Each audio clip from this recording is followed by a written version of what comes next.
A paz do Senhor, povo de Deus, como vocês estão, meus irmãos?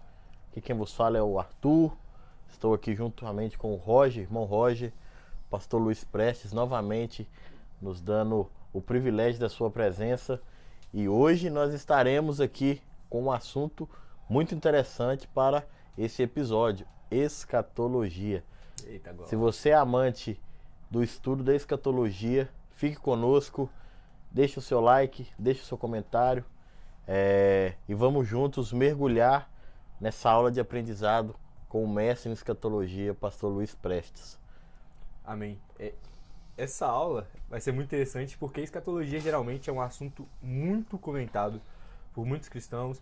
Muitos têm dúvidas, muitos têm questões profundas, às vezes muitos debates ocorrem nessa área de escatologia.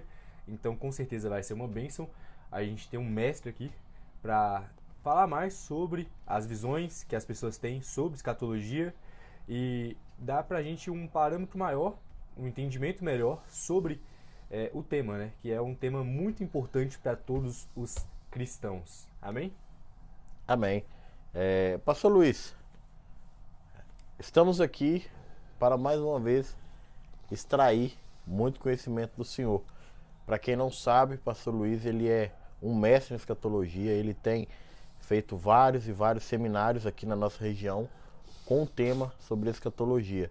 E nós vamos tentar aqui, nesse episódio, tirar o máximo de proveito da presença dele. Espero tê-lo em breve aqui novamente para poder fazermos a parte 2, porque é um assunto gigantesco e que requer muita atenção e vontade de aprender.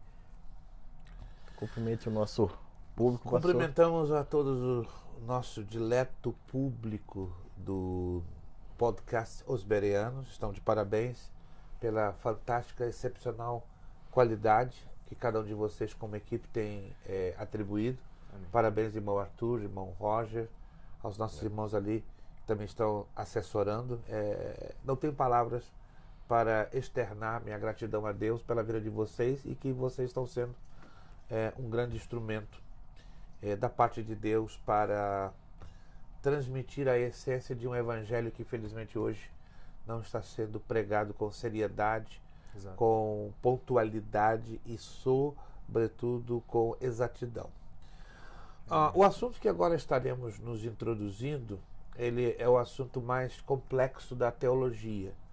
Ele é um assunto que exige um profundo conhecimento, ou por que não dizer um considerável conhecimento de algumas ciências, tais como história geral, geografia, arqueologia, sociologia e, sobretudo, também da hermenêutica e da exegese bíblica. Se nós não tivermos se não lançarmos, melhor dizendo, mão dessas ferramentas, vai ser altamente inútil falarmos sobre qualquer coisa de escatologia. Esta é a razão, irmão Arthur e irmão Roger, que nós temos hoje um gigantesco, enorme leque de pregadores, ensinadores apresentando as suas diversas e variadas interpretações. Mas a escatologia, ela precisa ser guiada para que cheguemos a uma única interpretação. Isso existe uma interpretação, que é uma interpretação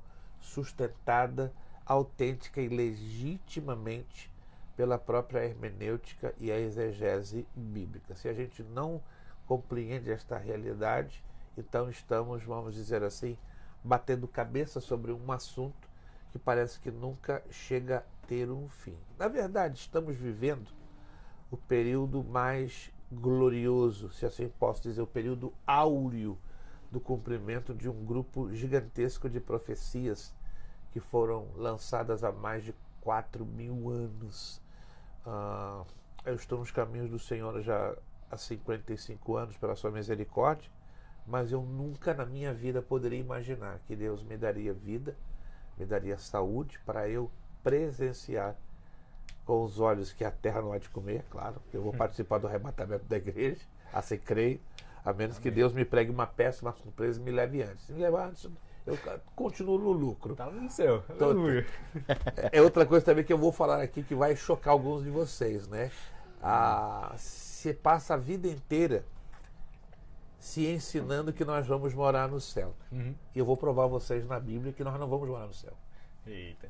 Isso aí vai deixar muita gente Eu ali vou provar curiosa. vocês na Bíblia, preste atenção. Eu vou provar não apenas ao irmão Arthur, o irmão Roger, a assessoria técnica e a você, internauta, que nós não vamos morar no céu. Vamos morar na terra. Hã? O céu vai ser lugar de trânsito, somente de trânsito. A escatologia, quando você aprende esta matéria bíblica da maneira correta, aí você corretamente vai entender que o céu não é lugar de moradia, é lugar de passagem. Somente lá vamos passar um tempo muitíssimo curto para depois retornarmos à Terra para governar 1000 anos com o Senhor Jesus Cristo. Depois entra uma outra fase, que o planeta Terra ela é renovada por fogo. Aí se estabelece o trono branco, que é o juízo final. E aí vem os novos céus e a nova terra. E de lá desce quem? A nova Jerusalém. Isso a gente vai explicar por etapas para que se desmistifique esta ideia. Vou morar no céu. Os cantores evangélicos cantam isso à vontade, Muitos os pregadores à vontade, mas não existe nenhum texto bíblico que prove que vamos morar no céu. Não existe. Me prova, você internauta, alguns dos irmãos, me deem pelo menos 2. Não existe.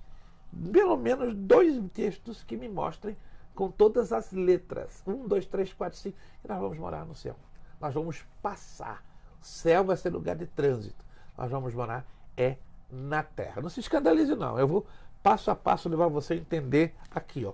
Todo o problema está na falta de um ensinamento educativo e didático para você entender o passo 1, passo 2, passo 3 e passo 4. Bíblia se resolve por Bíblia. Exato. Mas infelizmente, irmão Roger, hoje em dia estamos presenciando a maior crise espiritual e a maior crise no ensino da palavra de Deus. Hoje estamos vendo igrejas preocupadas em promoverem os seus ministérios, em promoverem os seus cantores, as suas bandas, a sua realidade local. Não é errado, não estou falando que seja errado, mas estão fazendo isso como prioridade. A prioridade deveria ser levar a igreja a crescer na graça e no conhecimento, para ela eventualmente não incorrer nas falácias, nas aberrações que estamos hoje presenciando. Os irmãos são jovens, né? Eu já tenho 66 anos de idade e já tenho visto muita coisa absurda no mundo evangélico e, sobretudo, entendendo que o que estamos vivendo hoje em dia são sinais claríssimos de que vai haver um arrebatamento, vai haver a saída de um povo da face da terra. O planeta vai ser mergulhado num período negro de densas trevas, chamado Grande Tribulação.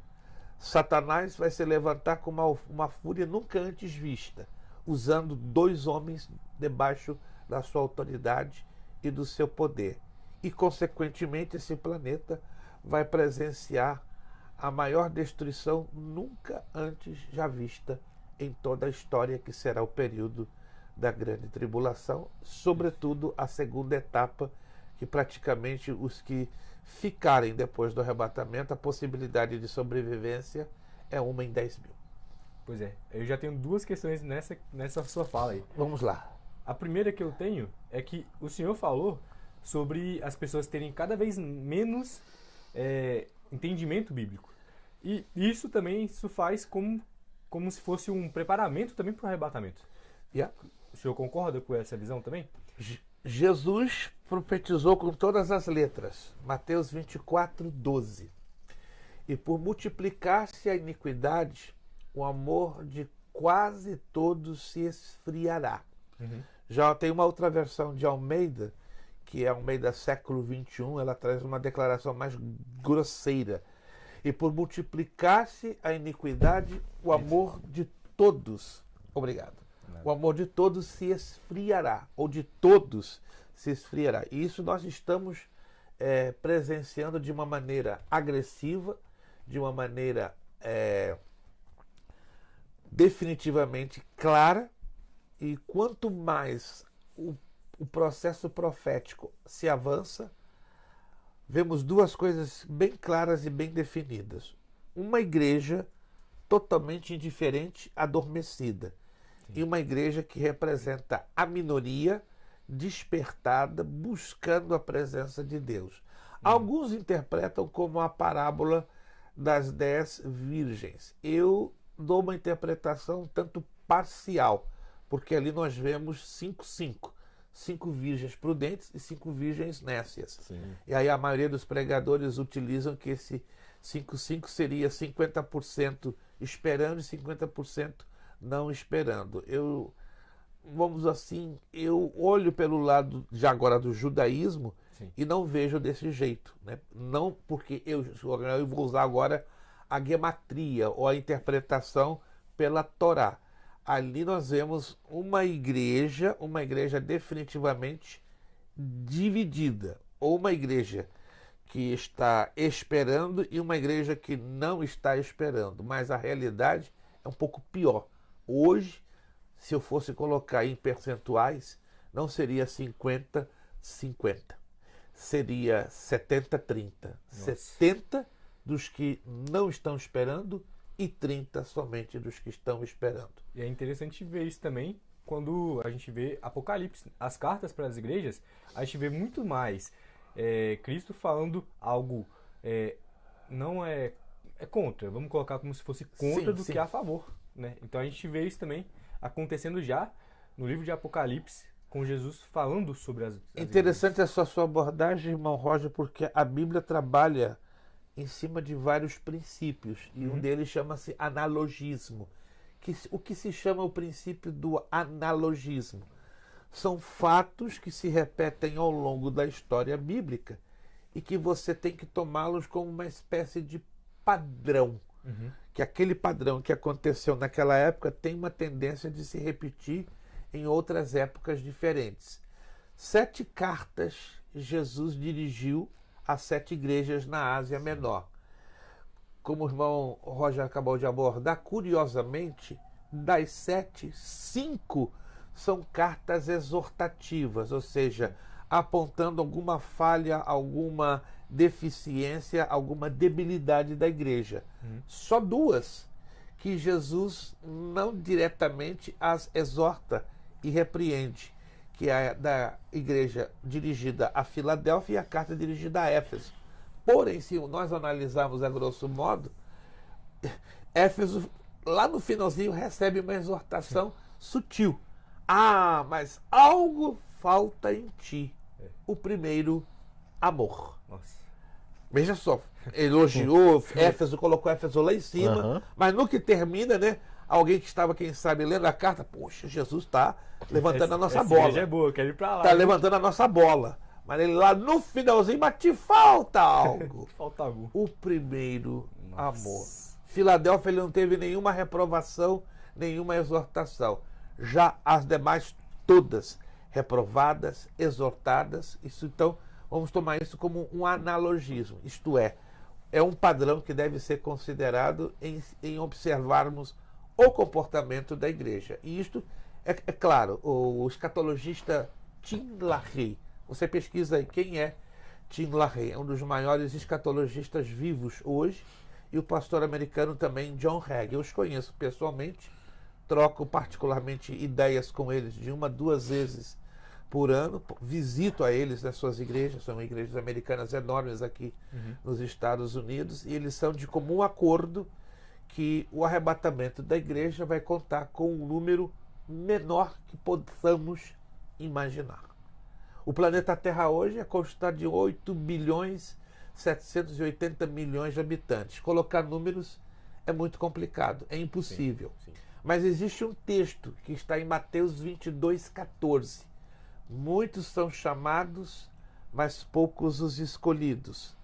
Você interpreta esse texto através de 2 meios. Pela exegese, a tradução original diz: muitíssimos são os chamados, mas pouquíssimos serão os resgatados.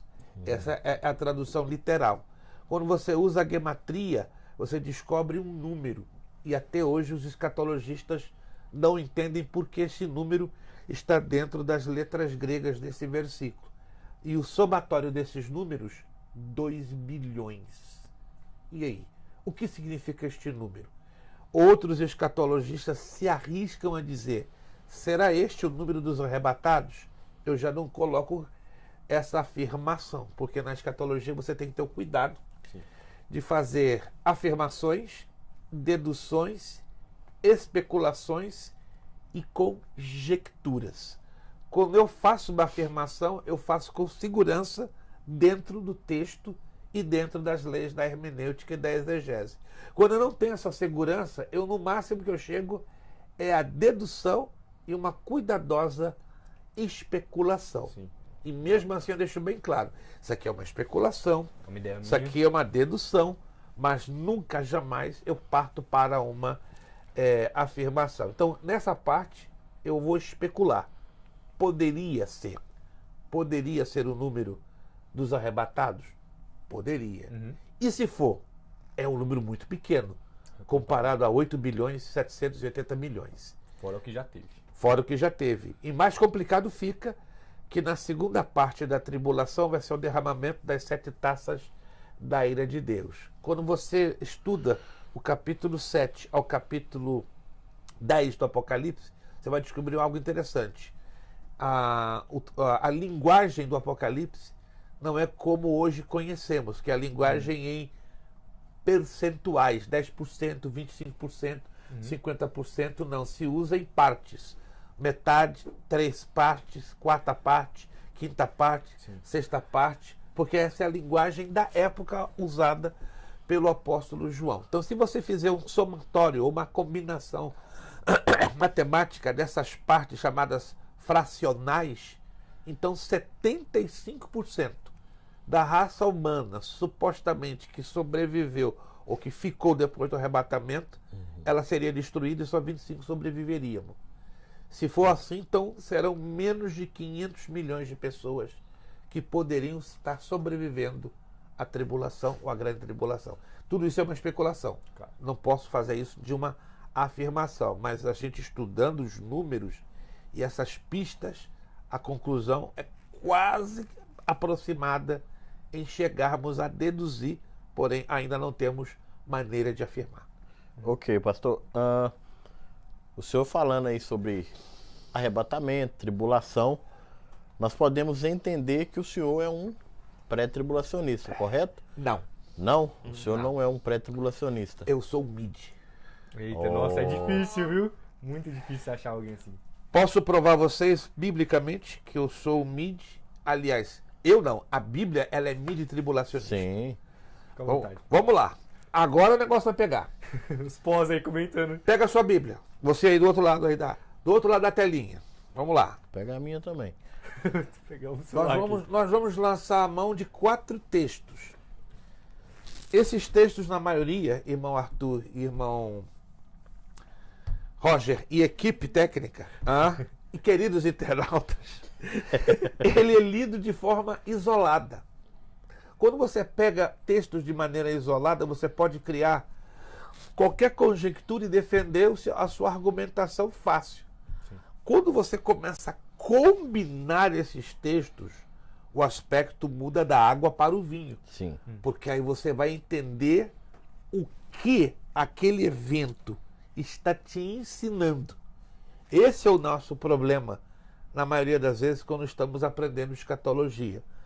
A escatologia ela tem que ser interpretada ou encarada como um gigantesco quebra-cabeças. Alguém já tentou, de vocês, montar um quebra-cabeças de 4.584 peças? Nossa, mal cheguei no 100 aqui. Eu já já consegui. tentei, mas não consegui. Eu e meu filho levamos 9 dias para montarmos um quebra-cabeça de 4.584 peças. Depois vamos colocar a foto aí. A coisa mais louca é você lutar nas 3 últimas peças.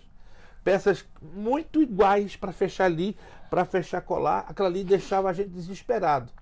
Meu filho, ele enxerga melhor do que eu, ele olhando. Pai, tá ali. Você é doido? Tá ali. Ele chorando, pegou as 3 peças. E eu me matando, que não desesperado. A escatologia é algo parecido. Você passa a vida inteira fazendo afirmações, aprendendo declarações que não têm encaixe dentro daquelas brechas na linha da história bíblica, profética, escatológica. E aí quando você começa a pegar os textos e conectá-los apropriadamente, então aí vem a surpresa. Prepare-se, olha a surpresa. Primeiro texto, primeira carta de Paulo aos Tessalonicenses, capítulo 4, versos 16 e 17. Eu sugiro que você anote, porque isso aqui é impressionante. Não aprendi isso do dia para a noite. É um processo que eu aprendi em 24 anos da minha vida cristã. Ou seja, passei mais de 20 anos crendo em uma visão que é legítima e, por que não dizer, biblicamente correta. Só que o problema do tempo em si estava fora de lugar. E agora vamos entender esse tempo. 1 de Tessalonicenses, capítulo 4, versículos 16 e 17. Então, esse texto aqui, existem dois textos nas Escrituras que falam sobre o arrebatamento. Então, vamos primeiro conhecer esses dois textos e entender na linha do tempo, irmão Roger, irmão Arthur e equipe técnica, tá? Como eles funcionam. Vamos lá. 4,16. Porque o mesmo Senhor descerá do céu com alarido e com voz de arcanjo, e com a trombeta de Deus, e os que morreram em Cristo ressuscitarão primeiro. Depois nós, os que ficarmos vivos, seremos arrebatados juntamente com ele nas nuvens, a encontrar o Senhor nos ares, e assim estaremos sempre com o Senhor. Ok, esse texto definitivamente está falando sobre o arrebatamento da igreja. De momento não vou entrar, irmão Arthur, irmão Roger e equipe técnica, nos pormenores. Vamos agora ao segundo texto, que fala do mesmo assunto, do mesmo evento, da mesma situação, só que sob uma óptica um pouco diferenciada, porque dá detalhes que este texto de 1 de Tessalonicenses não nos dá. Primeira carta aos Coríntios, capítulo 15. Versículos 51, 52 e 53.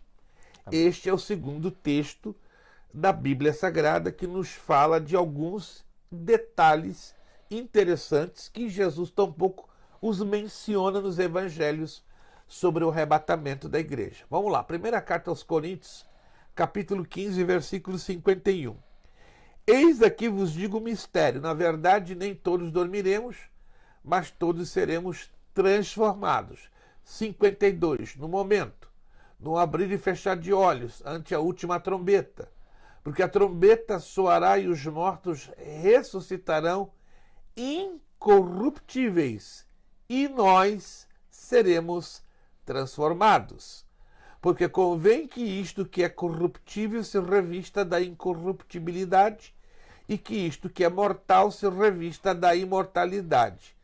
Este texto chama a minha atenção que a palavra transformado, tá? Ela é mencionada 2 vezes, que fala do quê? De que este corpo físico, ainda que vivo, porque está se referindo a quem? Aos que estiverem vivos, eles terão uma transformação nos seus corpos, que é a chamada glorificação. Já Paulo, em 1 aos Tessalonicenses 4, 16, 17, que acabamos de ler, ele fala de 2 grupos. 2 grupos de cristãos. Um grupo de mortos, que ressuscitarão. E depois de um grupo de cristãos vivos, que serão transformados, recebendo corpos glorificados. Vamos então entender por partes. Muitos hoje criam uma ficção. Que ficção? Eu vou ouvir a trombeta do arrebatamento. Me prova na Bíblia. Se você não provar, tem algo errado. Você está ouvindo muita canção de cantores gospel. Exato. Ou qualquer outra coisa que está distorcendo o contexto e o texto. Você pega algo fora da Bíblia. Exato. Isso é perigosíssimo. E o povo está lá. Aqui estou, Senhor, aqui estou. E não tá percebendo o que está falando. Me permitam, e eu falo com muito respeito, um hino que é cantado, está na boca do povo, o povo está cantando, louvando, chorando, mas não está percebendo o que está falando dentro do contexto bíblico. Não citarei O nome da cantora, ela é muito conhecida, já conversei com ela já se sentiu muito constrangida na minha abordagem, mas eu fui muito carinhoso, educado e ético, só que ela não aceitou, ficou bem burrada, mas é o direito que a ela lhe cabe. Diz: minha irmã, se a senhora é madura, a senhora vai entender que eu estou falando como um estudante da palavra. Eu não sou louvorista, adorador, cantor como a senhora, mas a senhora, como louvorista, adoradora e cantora, teria que ter pelo menos o cuidado e a obrigação de analisar quem são os compositores das suas músicas e hinos para não comprometer a pureza do evangelho. Certo. Ela ficou assim muito constrangida, eu fui muito educado. Ela canta em um hino: com tuas mãos foram criadas terra, céu e mar e tudo que neles há. Alô? À luz da Bíblia, isso não é coerente, não é bíblico. Deus não criou nada com as suas mãos. Ele criou pelo poder da sua palavra. Exato. E disse Deus: haja luz. Eu só estou dando um exemplo de coisinhas, né, que se prega no mundo evangélico fora de contexto. Tem cheiro de Bíblia, tem aparência de Bíblia, tem a apresentação bíblica, bonito, uma embalagem, um envelope, o povo, glória a Deus, aleluia, e o povo está falando de mistério, andando para frente e para trás, só que não está fazendo aquilo que a Bíblia ensina, prestando a Deus o culto racional. O que é o culto racional? Adorar a Deus com fé, mas adorar a Deus com razão. E essa razão está aplicada ao quê? A entender o que estamos declarando em palavras, encaixando-se com a palavra de Deus. Então, resposta: nós não ouviremos a trombeta do arrebatamento. Já falei a vários pastores: você quer ouvir? Eu quero ouvir, eu vou ouvir. Então morre primeiro. Depois que você morrer, você vai ouvir a trombeta do arrebatamento. Como é que é? É o que está aqui, está claro, ó. Porque o mesmo Senhor aqui com letras maiúsculas, S, está falando de Jesus, descerá do céu com alarido, ou seja, Jesus vai descer com um grito. Ele vai proclamar uma frase, não sabemos qual é. Alarido quer dizer clamor, grito. E aí o que vai acontecer? E com voz de arcanjo. Um arcanjo vai repetir o que Jesus estará trazendo nesse alarido. O que ele estará aqui falando, não sabemos, mas vai ser um arcanjo que vai repetir, vai ecoar. E com a trombeta de Deus. Opa, qual é o papel de uma trombeta na Bíblia, irmão Arthur, irmão Roger e equipe? A trombeta na Bíblia, se você vai lá no Antigo Testamento, ela remonta a 3 situações. Lá no Antigo Testamento, a trombeta, primeiro, era tocada para convocar a nação de Israel para a guerra. Toda vez que Israel saía para a guerra, a trombeta era tocada. Mas o povo tem que identificar: que toque é esse? É para a guerra ou não é? Se não é para a guerra, era para ouvir os oráculos da parte de Deus. Estão lembrados? Quando a nação de Israel estava no tabernáculo, ou seja, na época que o tabernáculo trafegava pelo deserto, quando a nuvem da glória de Deus começava a se mover e se afastar, queria dizer o quê? É hora de desarmar a tenda, de desarmar o tabernáculo e seguir a nuvem da glória de Deus. Então, quando acontecia isso, os sacerdotes começavam: opa, o que está acontecendo? Aí o povo olhava, a nuvem estava devagarinho se levantando para se afastar. E aí o povo tinha que obedecer. Então, bora, todo mundo, a toque de caixa, desarmar as tendas, desarmar o tabernáculo e vamos embora. E a terceira situação que as trombetas eram tocadas era para marcar as festividades, as 7 festas, sobretudo a festa das trombetas, que era marcada com um ressoar enorme e ensurdecedor de trombetas. Em outras palavras, trombeta fala de convocar o povo. E aqui a trombeta vai convocar quem? Os mortos em Cristo Jesus. E os que morreram em Cristo ressuscitarão primeiro. Mas quando é que esse povo vai se ressuscitar? Em algum momento, porém, na ordem. Primeiro, os mortos justos, correto? Depois dos mortos justos, o versículo 17. Depois, nós, os que ficarmos vivos, seremos arrebatados juntamente com eles nas nuvens, a encontrar o Senhor nos ares, e assim estaremos sempre com o Senhor. Então aqui encaixa-se perfeitamente com 1 de Coríntios 15, 51, 52, 53. Agora, tem um detalhe que no texto de 1 de Coríntios tem e que não tem em Tessalonicenses e vice-versa, meus irmãos. Olha o detalhe mais chamativo, e está no 52. No momento, num abrir e fechar de olhos. A palavra momento no grego é átomos. Fechar de olhos, como não existia essa forma científica, ela é traduzida por milésima. 1 milésimo de segundo. É a velocidade que abre e fecha os nossos olhos. Ante a última trombeta. Outra coisa que nos chama a atenção, irmão Arthur, irmão Roger e equipe. O que última trombeta? Se está falando última, isso quer dizer que existiram outras anteriormente, correto? Correto. Porque do contrário a gramática não seria coerente dentro desta declaração. Então nós temos que descobrir que trombeta é essa. Que última trombeta é esta? Ok. Vamos agora a Apocalipse capítulo 11, se não me engano.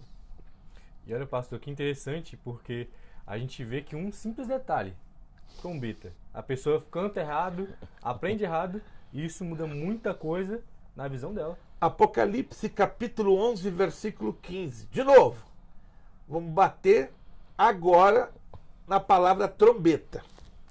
Apocalipse 11, 15. E tocou o 7º anjo a trombeta, e houve no céu grandes vozes, que diziam: os reinos do mundo vieram a ser de nosso Senhor e do seu Cristo, e ele reinará para todo o sempre. Qual é a importância deste toque, desta trombeta? Primeira importância: Adão e Eva, quando foram criados, eles foram criados para serem os administradores do planeta Terra. Sim. E eles foram colocados em um quartel-general chamado Jardim do Éden. Segundo, Adão e Eva falharam em serem os guardiães do Éden e, consequentemente, administradores do planeta Terra. Terceiro, no momento que a mulher sucumbe à tentação da serpente, ela entrega de mão beijada a escritura espiritual do planeta Terra nas mãos de quem? Satanás. Satanás se apropria do direito e ele se torna o Deus deste século, ou Deus deste mundo. Então, espiritualmente falando, quem é o Deus deste mundo, irmão Roger, irmão Arthur e equipe técnica? Satanás. Sim. Satanás. Mas a Bíblia nos ensina que vai chegar um dia que Jesus vai recuperar esse direito que a ele lhe cabe, que a ele lhe corresponde. E este dia é o dia que ele regressará à terra para levar o seu povo. A partir deste momento, no calendário profético, quer dizer o seguinte: de agora a menos de 8 anos eu voltarei e estabelecerei em definitivo o meu governo. É o que diz aqui. E tocou o 7º anjo. Quando estudamos as trombetas, elas são um total de 7. E tocou o 7º anjo a trombeta. E houve no céu grandes vozes que diziam: os reinos do mundo vieram a ser de nosso Senhor e do seu Cristo, e ele reinará para sempre. Alguns escatologistas dizem: não, a trombeta de Coríntios e a trombeta de Apocalipse são diferentes. Não, são a mesma. Só que Apocalipse está apresentando uma faceta que a de Coríntios não apresenta, que é Cristo recuperar a sua autoridade sobre o planeta, primeiramente levando o seu povo, que é seu, é sua propriedade. É como Cristo está querendo dizer: todo mundo pertence a Satanás. Ele se apropriou daquilo que não era dele, lá do Éden. Mas agora eu, por partes, vou me apropriar do que é meu povo primeiro, e depois eu regresso e me aproprio do planeta por completo. Aí qual é a conclusão que chegamos? Que o arrebatamento da igreja vai se dar quando? No toque da última trombeta. E qual é a última trombeta? A 7ª. A 7ª.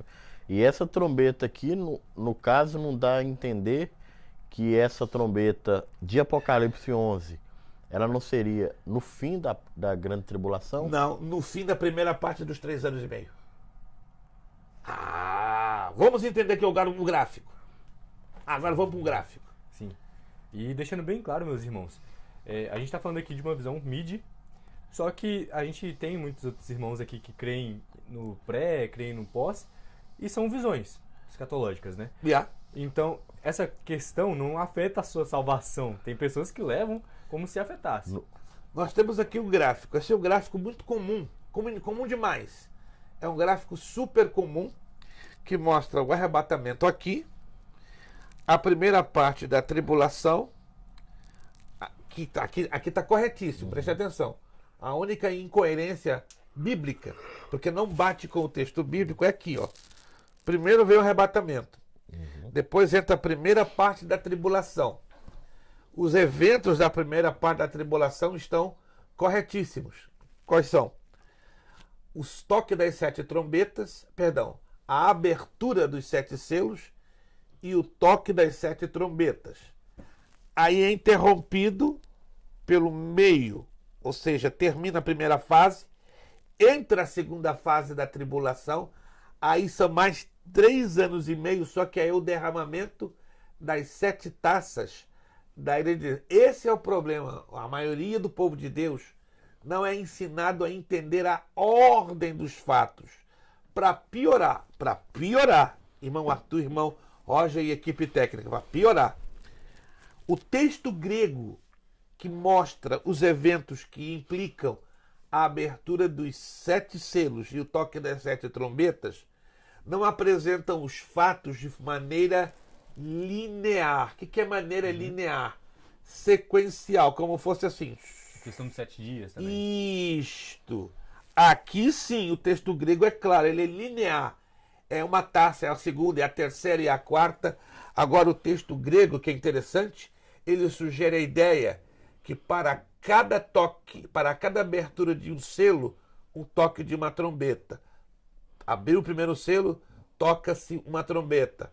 Abriu o segundo selo, ainda que o texto original, quando você lê a sequência traduzida em português, não mostra, mas quando você lê o jogo gramatical das frases, das palavras, você detecta esta alternância ou este tipo de revezamento. Aí, biblicamente, o correto seria aqui, ó. Claro, é uma visão, mas sim, quando você lança a mão da hermenêutica bíblica, isso fica muito claro, muito à vista. Então, quando vai ocorrer o arrebatamento? Aqui. No meio. Agora eu vou apresentar um outro texto que vai corroborar, para fechar. Temos que ter pelo menos 3 textos. Eu vou apresentar 4. Já apresentei 3, agora vamos ao 4º texto. Esse aqui é o desfecho. Para não deixar dúvida para ninguém. E aí temos perguntas. Como é que você explica esse 4º texto? Segunda carta aos Tessalonicenses. Vamos lá. Capítulo 2. Abram suas Bíblias, meus irmãos. Tessalonicenses 2. 2:1. Ora, irmãos, rogamo-vos pela vinda de nosso Senhor Jesus Cristo e pela nossa reunião com Ele, que não vos movais facilmente do vosso entendimento, nem vos perturbeis, quer por espírito, quer por palavra, quer por epístola, como de nós, como se o dia de Cristo já estivesse perto. Versículo 3. Ninguém de maneira alguma vos engane, porque não será assim, sem que antes venha a apostasia e se manifeste o homem do pecado, o filho da perdição. Versículo 4. O qual se opõe e se levanta contra tudo que se chama Deus ou se adora, de sorte que se assentará como Deus no templo de Deus, querendo parecer Deus. Opa, vamos agora interpretar isso aqui. Qual a razão que Deus, o Espírito Santo, move a Paulo, irmão Arthur, irmão Roger e equipe técnica? Qual a razão que o Espírito Santo move Paulo a escrever 2 cartas à igreja em Tessalônica, ali na Grécia? Resposta. Estava correndo um rumor em todo o Império Romano. Um rumor pesado. E qual era o rumor? O anticristo está aí, matando, perseguindo aos cristãos. Quem é o anticristo, gente? O imperador Nero. Nero estava fazendo uma perseguição implacável, matanças. Matou muitos Tem cristãos. muita gente, muita gente. A história diz que Nero, em uma só manhã, matou 1.588 cristãos no Coliseu de Roma. Uau. Foi uma matança das mais sanguinárias. Só ganhou de Domiciano em 98, quando matou 2.317 vidas em um só golpe, com as feras e os gladiadores. Mas vamos voltar a entendermos isso aqui. O rumor estava correndo e todo mundo crendo que Nero o anticristo por causa da ferocidade das perseguições. Vem o Espírito Santo e diz: Paulo, fala com a minha igreja lá em Tessalônica, eles estão desesperados. Nero não é o anticristo. Eu vou orientar a minha igreja a entender quando ele vai vir, para eles entenderem e identificarem que o momento que está acontecendo ainda não é o arrebatamento da igreja e ele não é o anticristo. E aí ele entra. Ora, irmãos, rogamos-vos pela vinda de nosso Senhor Jesus Cristo. Esta vinda é a segunda vinda, não temos dúvida. Mas ele usa esse termo. E pela nossa reunião com ele. Que reunião é essa? É o arrebatamento.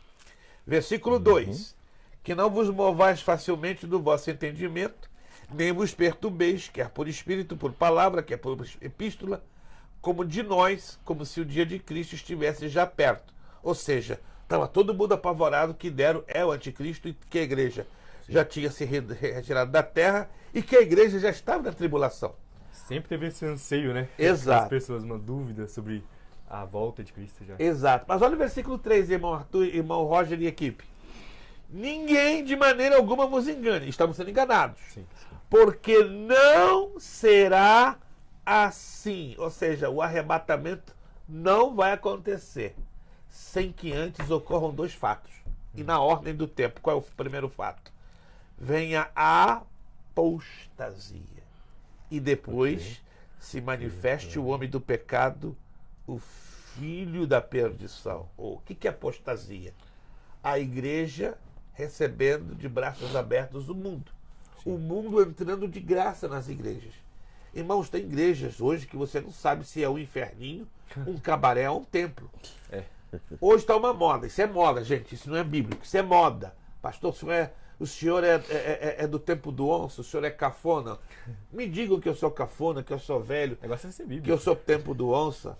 Mas o que justifica, irmãos, presta atenção, o que justifica, biblicamente, ter uma igreja com fundo pintado de preto, fumacinha vindo do chão como fosse um incêndio, e aquele jogo de luzes, como querendo hipnotizar as pessoas, porque aquele jogo de luzes exatamente é um entorpecedor, para exatamente entorpecer a mente. Está provado isso, eu não vou entrar nos detalhes. Igrejas que usam esse jogo de luz é para entorpecer, para jogar o quê? Mensagens subliminares. Porque com a mente entorpecida você pode falar qualquer coisa e ela é tida como verdade. Esse é um fato, mas eu não vou entrar nesse pormenor porque isso aí é uma estratégia que os satanistas estão usando nas igrejas. Começando pela cor, o fundo preto, porque o preto invoca as trevas. Nós somos salvos para servirmos um Deus de luz. Por que então não termos um ambiente de luz? Um ambiente que todos possam se sentir bem. Mas tudo bem, isso aí alguém vai dizer que é uma coisa sua, pastor. Ok, você continue dizendo que é uma coisa minha, mas eu quero que você me dê uma prova bíblica. Por quê? Hoje está tendo essa febre de igreja com fundo preto, com jogo de luzes e fumaça. Tudo bem. Se você quer entender isso como algo normal, Deus te abençoe, mas à luz da Bíblia, isso não é algo normal. Isso é traços de apostasia. E daí, para pior. Casamento entre homossexuais, pastoras lésbicas, pastores gays. Então, tudo isso hoje está sendo tomado como normalidade. Isto é apostasia. O mundo para dentro. Não, vamos usar o rock evangélico, o reggae evangélico, o samba evangélico. Ouvi esses dias, né? Aquele que ia com quick e tudo. No esconderijo do Altíssimo. Ritmo de samba e no evangélico. Não, é para atrair o sambista lá do mundo. Irmão, o evangelho perdeu poder da sua essência para atrair as pessoas? Ou temos que mudar a casaca, usar a vestimenta do mundo para trazer as pessoas para Cristo? Será que o Evangelho já caducou no seu prazo de validade? Eu tenho certeza que não. Hebreus 13:8 diz: Jesus Cristo é o mesmo ontem, hoje e eternamente. Exato. Se a Bíblia diz que ele é o mesmo, então isso aqui é o mesmo. O problema não está em Cristo ou no Evangelho. O problema está em nós. Vamos lá. Estratégias mundanas na igreja. É apostasia. Depois temos apostasia hoje? Demais. Muita. Mas está faltando o elemento número 2. A manifestação do homem do pecado. Nome da iniquidade. Ele está entre nós. Não se manifestou, mas já está vivo. Já está trabalhando, já está operando, irmão Arthur, irmão Roja e equipe. Ele já está trabalhando, está nos bastidores de um grande conglomerado político-econômico que está aí todo dia saindo na mídia. E ninguém está percebendo que ele está lá dentro, trabalhando e fazendo de tudo, e já sabendo o momento que ele vai se manifestar. Agora eu vou adiantar algo que vai deixar você chocado, baseado em Daniel, capítulo 9, versículo 24 ao 27. Ele vai ser o homem que vai realizar o acordo de paz tão desejado pelo atual presidente dos Estados Unidos, Donald Trump. Aliás, você deve estar sabendo, né, que o presidente Trump recebeu uma medalha da paz através do presidente da FIFA, que estava os dois em Washington no dia de hoje, né, celebrando o sorteio dos times que vão participar da Copa, que vai acontecer aqui no México e no Canadá em julho e agosto deste ano. Então, o presidente Trump, com o seu desejo dourado de receber o Nobel da Paz, porque ele sempre desejou e quer fazer o acordo de paz entre árabes e israelenses. Só que não vai ser ele. Não vai ser ninguém conhecido no mundo político atual. Vai ser um homem que está lá dentro. E ele vai aparecer assim, tum, e vai proceder à união. Vai dar as mãos a árabes e israelenses. E o fato mais chocante, ele conseguirá dos árabes autorização para a construção do terceiro templo, exatamente ao lado da Mesquita de Omar, que é o Domo da Rocha, ali em Jerusalém, que é o mesmo lugar que, segundo a tradição judaica, Abraão tentou sacrificar Isaac, é o mesmo lugar que Salomão construiu o primeiro templo, e é o mesmo lugar que Herodes e Zorobabel construíram o segundo templo. E ali não será diferente. Será levantado o terceiro templo. E aí, como é que vai ficar o arrebatamento? Acredita-se então que dias ou semanas, ou quem sabe, a Bíblia não nos dá exatamente a data, mas vai acontecer o arrebatamento em seguida. Pastor John Hagee, certa feita, pregou dizendo o seguinte: isso vai acontecer como um despertamento para uma igreja indiferente. Deus vai dar esse grande sinal para despertar os milhões de crentes que não mais creem no arrebatamento, para que a partir daí eles já possam estar vigilantes e alertas, porque a partir deste evento já não se tomará muito tempo e aí ele virá. Aí é uma questão, pastor. O senhor está falando que, usando o texto aqui de 2 Tessalonicenses, onde o texto é bem claro, onde ele diz, né, o texto vai dizer que quando ele, o filho da iniquidade, né, o homem da iniquidade, ele se revelar, acontecerá o arrebatamento. Como eu comprovo que esse momento não é após o período de 7 anos, e sim após 3 anos e meio? Entendendo que, quando o senhor fala que é médio tribulacionista, está querendo dizer que começa os 3 anos e meio, começa a tribulação, passa 3 anos e meio, e depois desses 3 anos e meio acontece o arrebatamento, quando o filho da iniquidade ele se revela para o mundo. Correto? A igreja, por esta visão bíblica, volta do gráfico, por esta visão bíblica, ela estaria tecnicamente passando pela primeira parte da tribulação. A Bíblia diz que Deus não nos destinou para a ira. Quando você lê o texto grego, você vai encontrar uma expressão chamativa, megatiplis. Megatiplis quer dizer grande esmagadura. Uma coisa é eu falar esmagadura e uma outra coisa é eu falar grande esmagadura. Então a igreja não vai passar pelo megatíplice, pela grande tribulação, pela grande esmagadura. Mas aqui sim. Aí alguém dizer, mas peraí, então aí tem uma contradição. Como é que é isso? Deus então vai permitir com que a igreja passe os maiores augúrios, sofrimentos, penalidades, porque ela já se preparou tanto tempo para exatamente evitar isto? Vamos voltar aos analogismos, irmão Arthur e irmão Roger e equipe? Analogismos. Vamos lá. Quem de vocês me pode responder uma perguntinha muito prática, simples? Aonde estava a nação de Israel? Aonde estavam os hebreus? Quando vieram as 10 pragas que arrebentaram o Egito. Aonde eles estavam? Exatamente aonde? Vamos lá. No Egito. Aonde? Exatamente. Que aí nós temos que fazer essa pergunta procurando saber o seguinte: todo o Egito foi afetado por essas pragas, sim ou não? Não. Não. Essa é uma resposta. Um pouquinho da dúvida, é normal, mas não foi todo o Egito afetado. Os egípcios foram afetados, o texto é claro, Sim. mas nem todo o Egito geograficamente for afetado. Mas por qual razão? Aonde estavam os hebreus? No Egito. Mas aonde? A maioria por não ler o texto corretamente, não consegue descobrir. Mas quando você lê o texto, você descobre. Eles estavam na parte norte do Egito, chamado Terra de Gósen. Só você ler em vários textos em Êxodo, em Deuteronômio, eles estavam em Gósen. Todas as pragas arrebentavam todo o Egito, menos chegavam em Gósen, porque em Gósen estavam os 3.600.000 judeus. Mas isso que tem a ver com a igreja dentro da tribulação? Usando esse analogismo, Sim. é impossível Deus proteger a igreja no meio da tribulação, da primeira parte, apesar de geograficamente ela estar espalhada em todo o planeta? Não, não é impossível.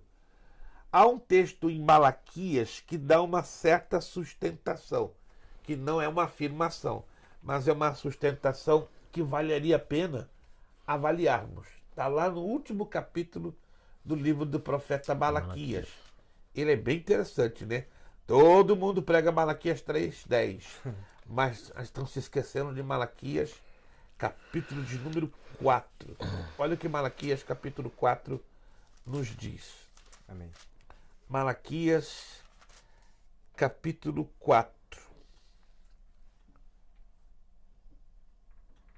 Perdão, Malaquias 3:18 é diferente. Se prega 3:10, mas não 3:18.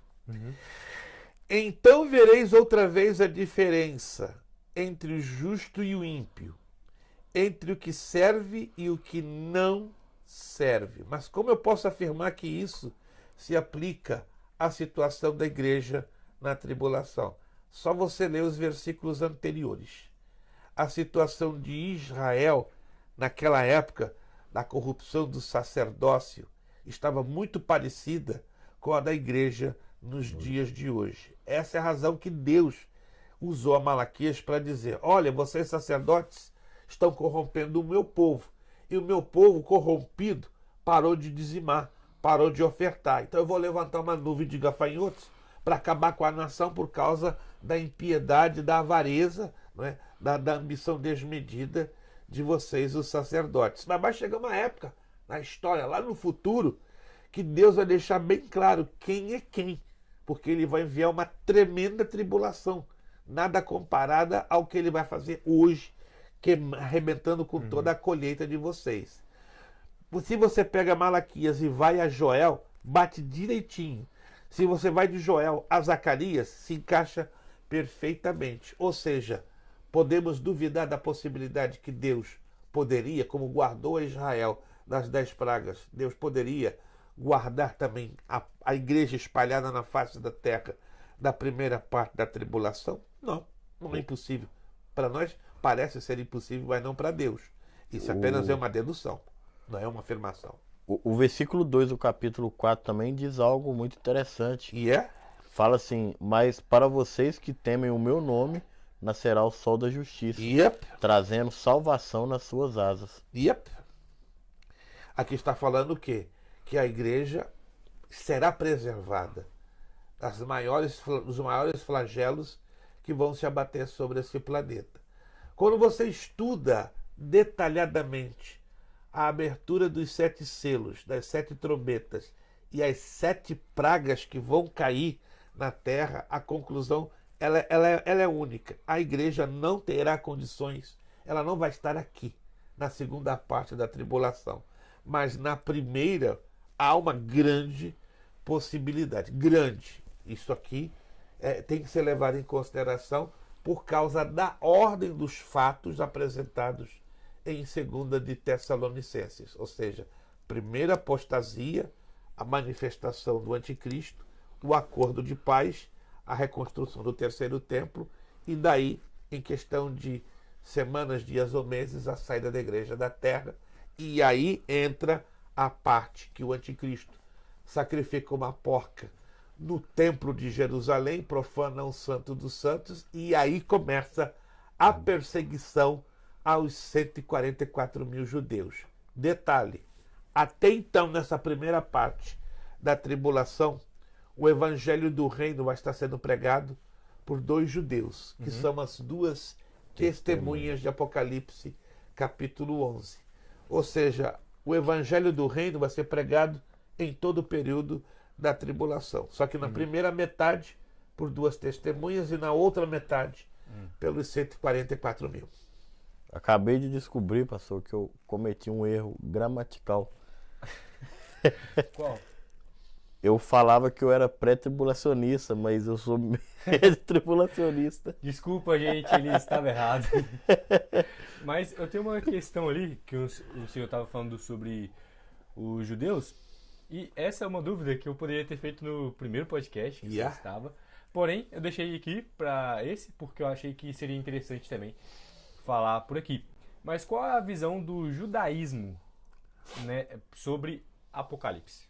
Eles têm alguma visão sobre inferno, purgatório, igual os católicos falam? Não, para eles é importante deixar bem claro. O judaísmo hoje prevalece mais a visão farisaica. Embora dentro do judaísmo há partes que vamos dizer que discordam fortissimamente, mas o judaísmo ortodoxo ele é a herança direta dos fariseus.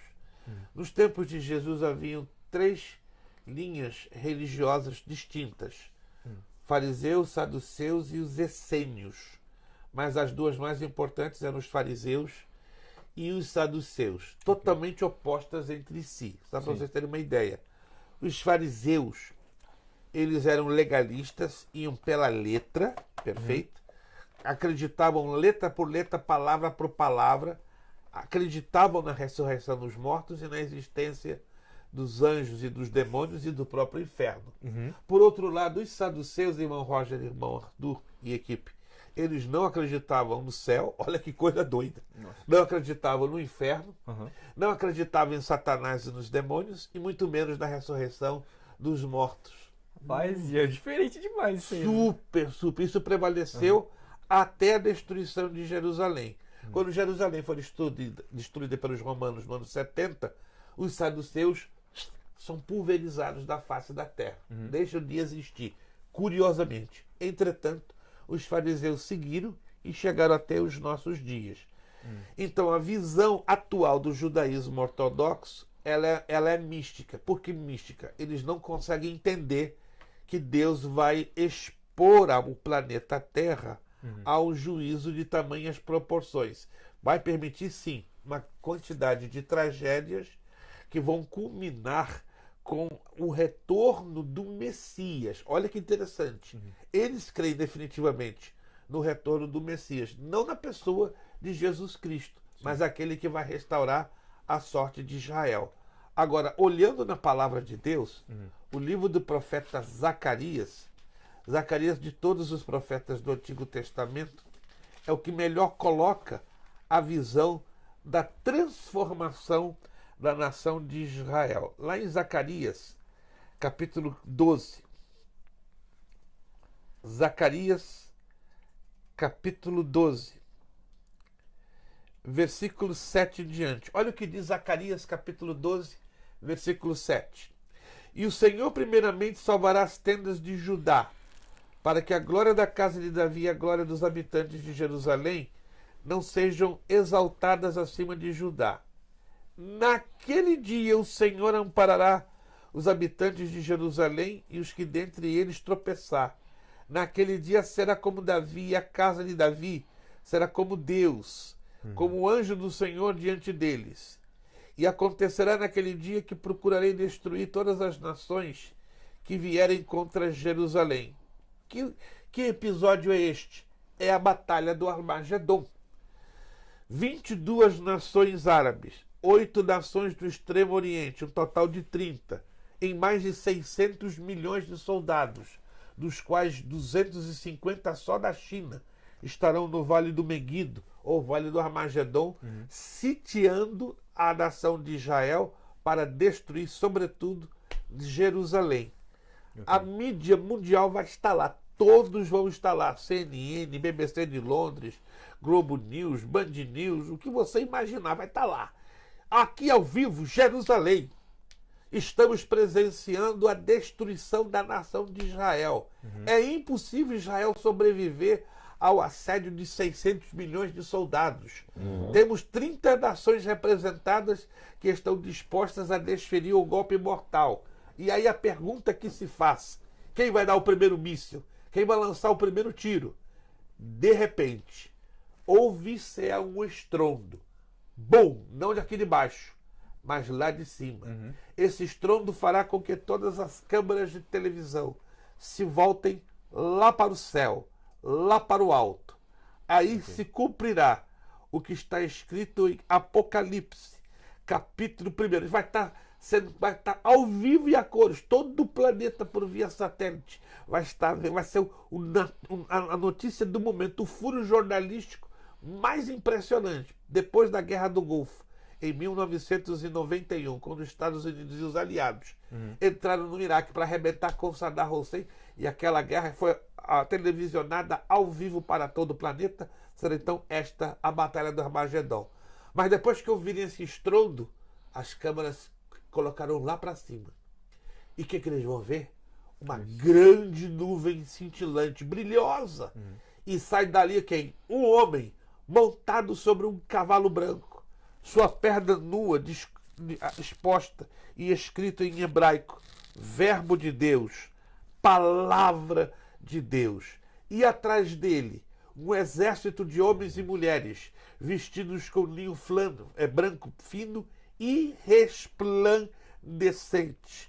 Aqui diz Apocalipse capítulo 1, versículo 7. Eis que vem com as nuvens, e todo o olho, ou seja, todo o planeta vai presenciar isso. Até os mesmos que o traspassaram, ou seja, que o crucificaram, e todas as tribos da terra se lamentarão sobre ele. Sim, amém. Aí vem Zacarias, versículo 12 e 10. E sobre a casa de Davi e sobre os habitantes de Jerusalém, aleluia, derramarei o espírito de graça e de súplicas. Olharão para mim a quem traspassaram, e o prantearão como quem pranteia por um unigênito, e chorarão amargamente por ele, como se chora amargamente pelo primogênito. Os sobreviventes judeus, os que sobreviveram às destruições da grande tribulação, receberão aqui o derramamento do Espírito Santo, que os converterá, e eles vão reconhecer que aquele que descerá dos céus para abortar a destruição da própria nação será o seu Messias amado, querido e tão esperado. Amém. No caso, esses são aqueles que a Bíblia vai mencionar que virão depois da tribulação com as roupas manchadas de sangue? Não. Não? Não. Essa é outra situação que está lá em Apocalipse capítulo 20. Apocalipse capítulo 20, versículo 4 e 5 e 6. Preste atenção, estimados internautas. E vi tronos, e assentaram-se sobre eles aqueles a quem foi dado o poder de julgar. E vi as almas daqueles que foram degolados pelo testemunho de Jesus e pela palavra de Deus, e que não adoraram a besta nem a sua imagem, não receberam sinal na testa nem na mão, e viveram. E outras traduções dizem, ressuscitaram e reinaram com Cristo durante 1000 anos. Agora, olha o detalhe aqui. Mas os outros mortos não ressuscitaram, até que os 1000 anos se acabaram. Esta é a primeira ressurreição. Bem-aventurados e santos aqueles que têm parte na primeira ressurreição. Sobre estes não têm o poder da segunda morte, mas serão sacerdotes de Deus e de Cristo e reinarão com ele 1000 anos. Quem são estes? Os mártires da tribulação. Quem são os mártires da tribulação? Número 1, os crentes que não subiram no arrebatamento. Sim. Mas terão uma chance em 10.000 de saírem salvos. De que maneira? Entregando a sua própria vida. Porque a única maneira de se sobreviver na tribulação é permitir a marca aqui e aqui. Porque o dinheiro vai desaparecer. Cartão de crédito vai desaparecer. O sistema financeiro mundial vai estar unificado e tudo na base do chip. O chip já está sendo introduzido a nível de ensaio para trabalhar no psicológico das pessoas, para que quando isso seja introduzido como uma obrigatoriedade, ninguém vai se resistir. Porque é prático. Eu vou levar dinheiro na carteira. Acabou o dinheiro, acabou o cartão de crédito, acabou o cheque. Está tudo aqui, ó. Tudo que eu tenho que pagar está aqui ou está aqui. Sem isso e sem isso, o camarada vai ter que viver como um clandestino, vai ter que roubar água, vai ter que roubar comida, vai ter que fazer tudo na clandestinidade. Mas diz a Escritura, quem receber a marca aqui e aqui, já era, selou o seu destino eterno. Mas muitos não vão querer fazer isso. Vão ser presos, vão ser torturados e, por fim, vão ser degolados. Olha o que me chama a atenção. Quando você vai à palavra grega, degolado, é hairatanos. Hairatanos é o verbo grego, degolar. Vem da palavra grega haira, espada curva. Estoleiro não seria espada comum, mas a haira é espada curva. Qual é o povo que usa uma espada curva? Os islâmicos. Então os islâmicos vão estar governando com mão forte, porque o anticristo vai proceder de uma raiz, de uma essência também islâmica, para governar com mão dura o planeta Terra. Esses vão ser os mártires da tribulação, ou seja, os crentes que eventualmente vão ser mortos por não receberem a marca nem aqui nem aqui. Segundo, os ímpios que vão se converter a Cristo e não vão receber a marca e vão ser mortos e torturados por amor a ele. E os judeus que vão se converter, mas também vão recusar a marca aqui e vão ser mortos, porém vão ressuscitar antes do governo de 1000 anos. Ou seja, terminou a tribulação, eles são todos ressuscitados, aí começa o governo de 1000 anos de Jesus Cristo. Detalhes, os mártires da tribulação, é outro assunto interessante, não vão receber galardões, porque o galardão é para depois do arrebatamento, ou seja, os mortos em Cristo e os vivos transformados sobem para o céu. Aí chega a questão do céu. É aí quando todos vão para o céu, mas de forma temporária. Aí seria as bodas do Cordeiro? E primeiro receber os galardões, depois passar para as bodas e depois retorna para a terra. Aí retorna com Jesus para governar pra 1000 governar. anos. Depois que termina os 1000 anos, lembrando que antes que Jesus comece a governar, ele pega Satanás e amarra onde? No lugar do abismo, o poço do abismo. Lá estão vários anjos caídos, mais 4 que vão ser soltos na metade da tribulação, na altura do Eufrates, para arrasar com um planeta. Ok, depois que Jesus termine os seus 1000 anos de governo, ele solta esses 4 anjos, e, aliás, na metade da tribulação ele solta Satanás, aí Satanás faz uma outra ruaça em seduzir a raça humana. Nessa sedução, então, ele manda fogo do céu e o joga para o lago de fogo e enxofre. Aí começa o trono branco, o juízo final. As almas de todos os ímpios que estavam lá quietinhos, no lugar de tormento, que é o inferno temporário, saem, ressuscitam em corpo físico parecido com o nosso, e vão receber a sentença final, não é? Vão serem abertos 3 livros. O livro da vida, o livro das obras e o livro do Cordeiro. Mas diz a Escritura: e todo aquele que não for escrito, encontrado escrito no livro da vida, será lançado no lago do fogo e enxofre. Ou seja, a igreja de Cristo não passa pelo trono branco, que é o juízo final. Só os mortos que estavam ali esperando o quê? A segunda ressurreição. Mas a primeira ressurreição ela é dividida em duas etapas. A primeira etapa, no momento do arrebatamento. A segunda etapa, antes do governo de 1000 anos de Jesus Cristo para os mártires da tribulação. Só que os mártires não recebem galardão. E alguém me perguntou: e se o senhor for um mártir, o senhor não se incomoda? Eu quero ser salvo. Eu tô na eternidade, mano. Eu quero ser salvo. Galardão para mim, tanto fez, tanto faz. Tem pastor doido aí, eu quero minha coroa com 10 turmalinas, 18 algomarinhas, 17 turmalinas, 12 pérolas. Eu disse: meu amigo, vai plantar alface na horta. Eu quero salvação. Chegar na presença de Jesus Cristo, salvo, protegido, ileso da condenação eterna. Para mim já é um lucro tremendo. Não estou aqui nem com... Se vier galardão... Melhor ainda. Eu vou estar surpreso. Falei: eu, galardão? Jesus, faz aí as contas, tá certo. Vamos analisar um pouquinho aqui. Eu não fiz nada de certo, não. Eu não fiz nada. O teu povo lá atrás deu a vida, deu o sangue, morreu por ti. Eu nunca nunca fui perseguido, nunca fui apedrejado. Que negócio é esse? Esse povo é merecedor de galardão. Agora, eu receber galardão? Tu tá brincando comigo? Bom, Mas amém também. se chegar, chegou. Se não Amém. chegou, eu cheguei lá em cima. O negócio é chegar na presença de Deus. Glória E a saber Deus. que eu vou reinar com ele aqui nos 1000 anos e depois na Nova Jerusalém. Aí que veio o problema. Jesus disse, né? Na casa de meu pai há muitas moradas. João 14. Aí o povo interpreta que é o céu. É verdade. A Nova Jerusalém seria construída lá no céu. Mas lá no céu não vai ser a nossa morada.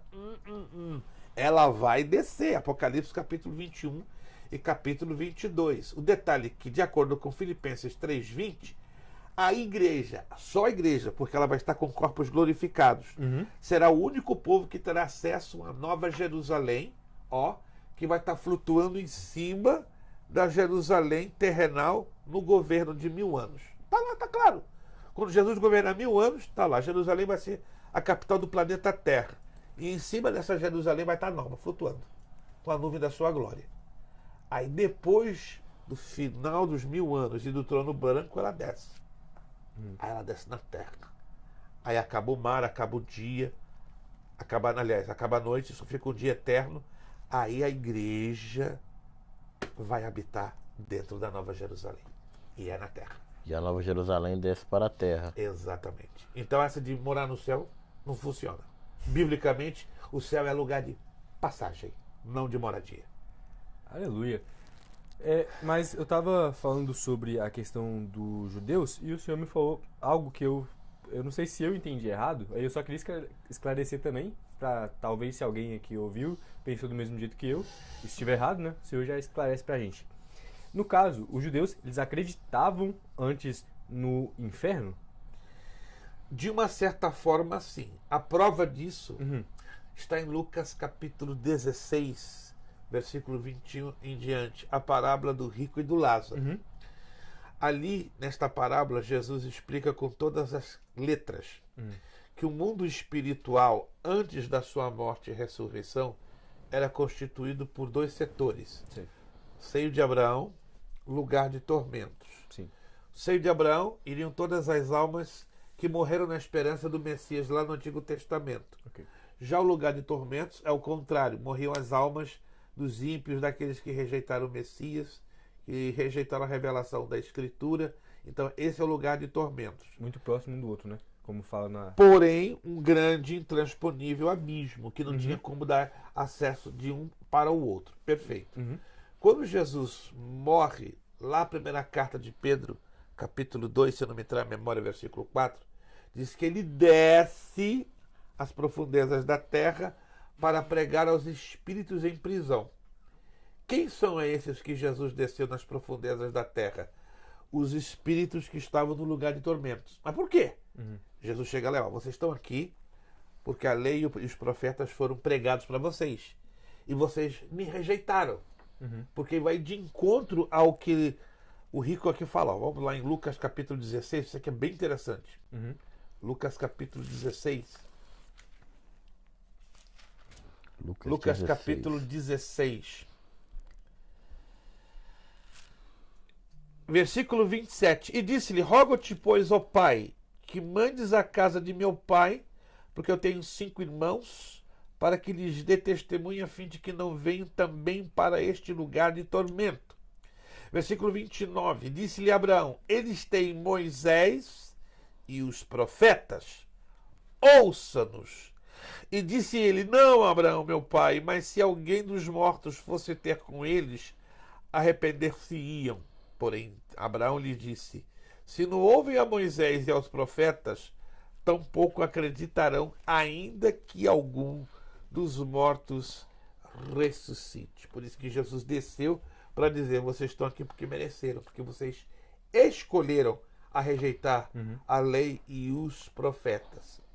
Aí Jesus depois vai para o lugar, para o seio de Abraão. O que ele faz? Ele cumpre o Salmo 68, versículo 18.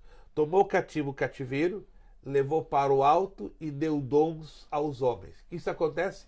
Jesus esvazia o seio de Abraão, pega as almas de todos os salvos e coloca lá no terceiro céu, que é o paraíso.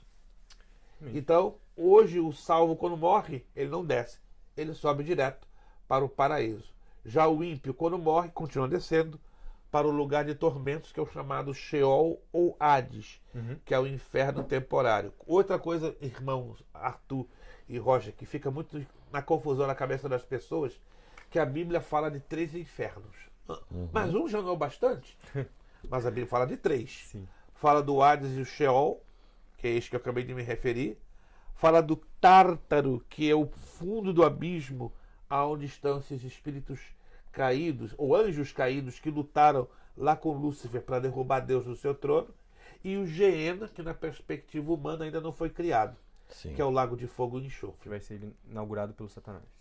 Exatamente. Não, o Satanás e o falso profeta e o anticristo vão, ó, brand new, novinho, folha.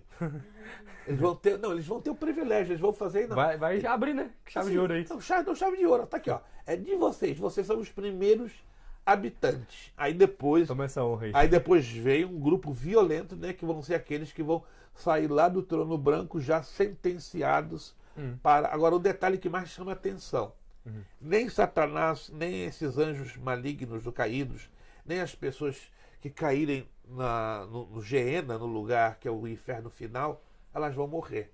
Diz a Bíblia que elas vão receber um corpo semelhante a este, e que debaixo das chamas do Geena não vai se consumir. Muito pelo contrário, vai sentir a dor da queimadura por toda a eternidade.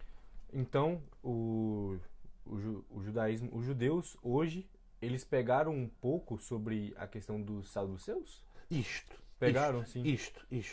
A influência dos saduceus, lamentavelmente, contaminou fortissimamente a cultura, a política e a visão religiosa.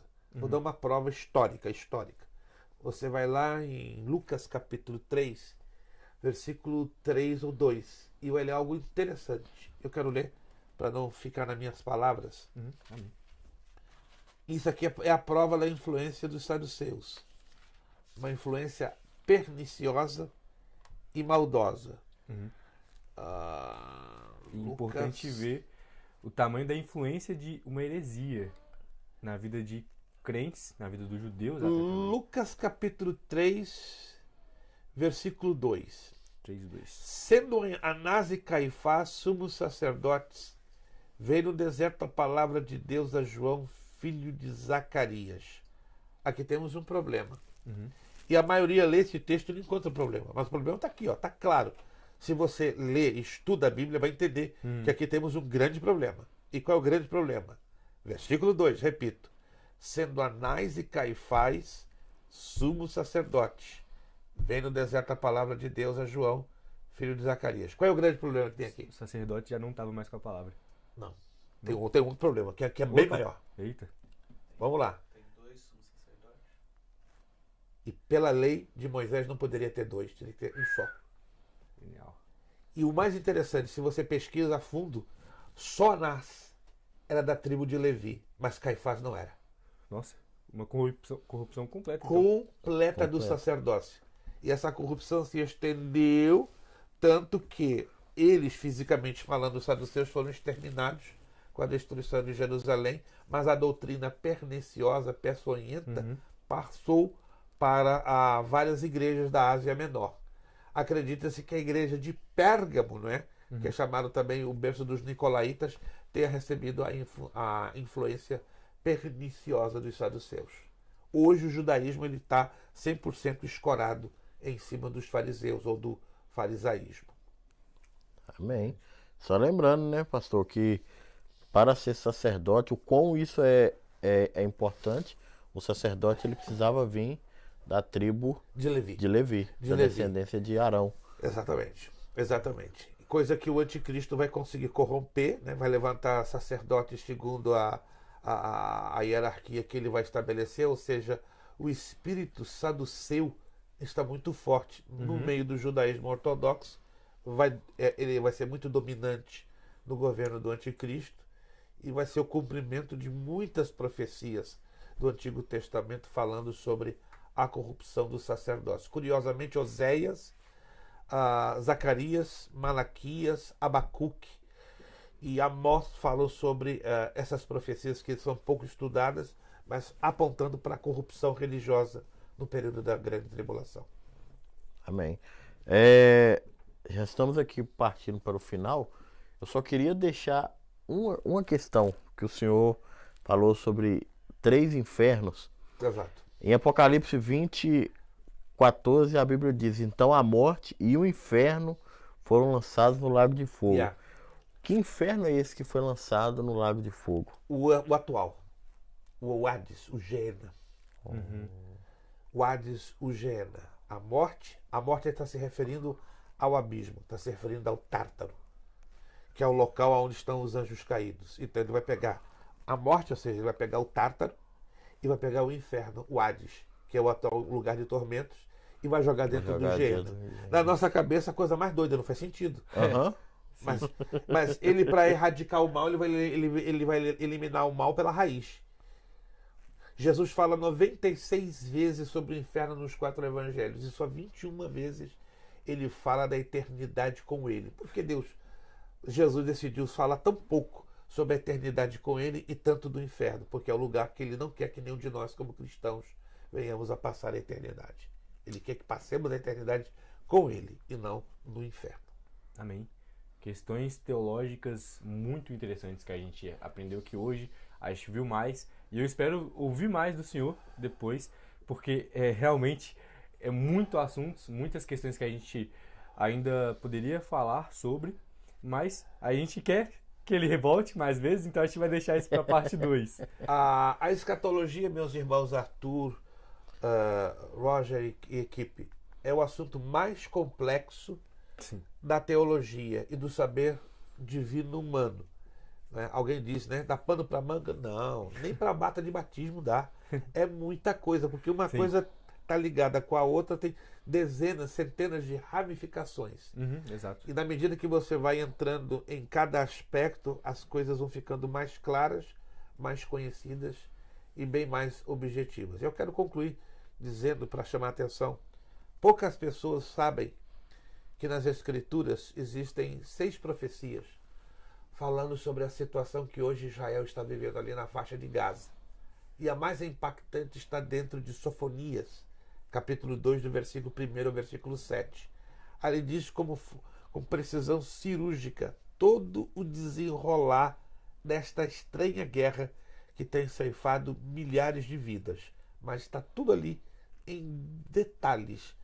E qual é o final desta guerra? Israel definitivamente vai tornar a faixa de Gaza um gigantesco pasto de ovelhas. Um gigantesco pasto de ovelhas. Ela não será mais uma área habitada, senão ela vai se tornar um gigantesco pasto de ovelhas. E para onde vão essas pessoas? Infelizmente, muita gente ainda vai ser morta. Não por Israel, mas pelos palestinos, porque os palestinos eles estão criando uma manipulação na mídia, dizendo que é Israel que está criando o genocídio.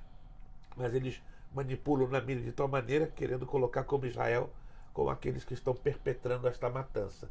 Mas os próprios palestinos ali estão matando com força. Vários egípcios já deram testemunho que presenciaram os próprios palestinos mandando bazuca em cima dos seus próprios compatriotas. Porém, é uma guerra de braço, um querendo negar, um querendo dizer ao contrário, certo? Uhum. E Netanyahu está no meio. E Netanyahu está envolvido num escândalo político de gigantescas proporções. Qual é o final dessa história? Israel vai ganhar essa batalha, a faixa de Gaza vai se tornar um gigantesco pasto, certo? De ovelhas. Muita gente ainda vai morrer.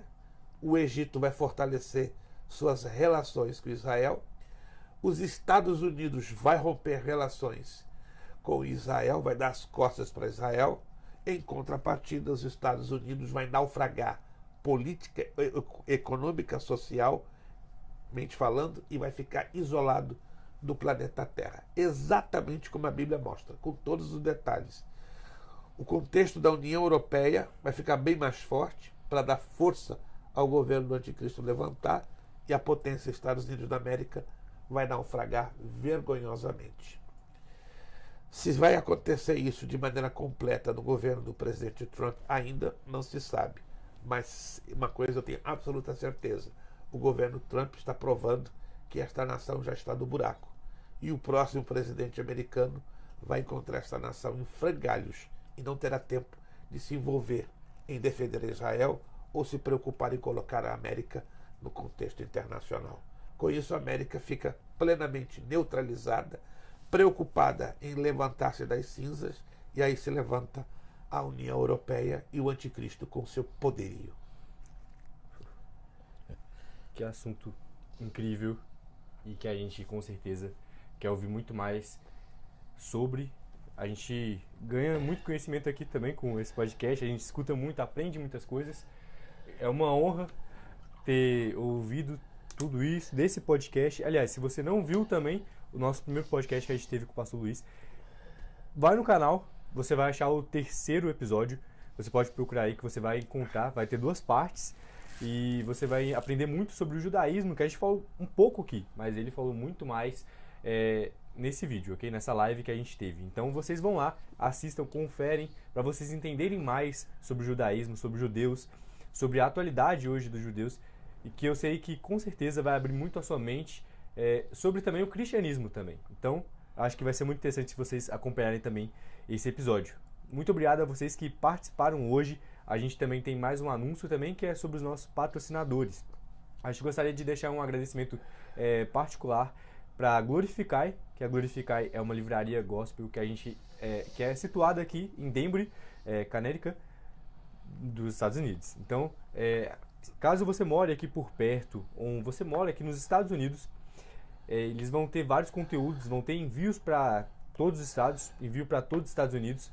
Então, se vocês quiserem conferir, vai estar aparecendo aí na tela agora o número. Também tem um site para você ver alguns conteúdos que tem disponíveis lá.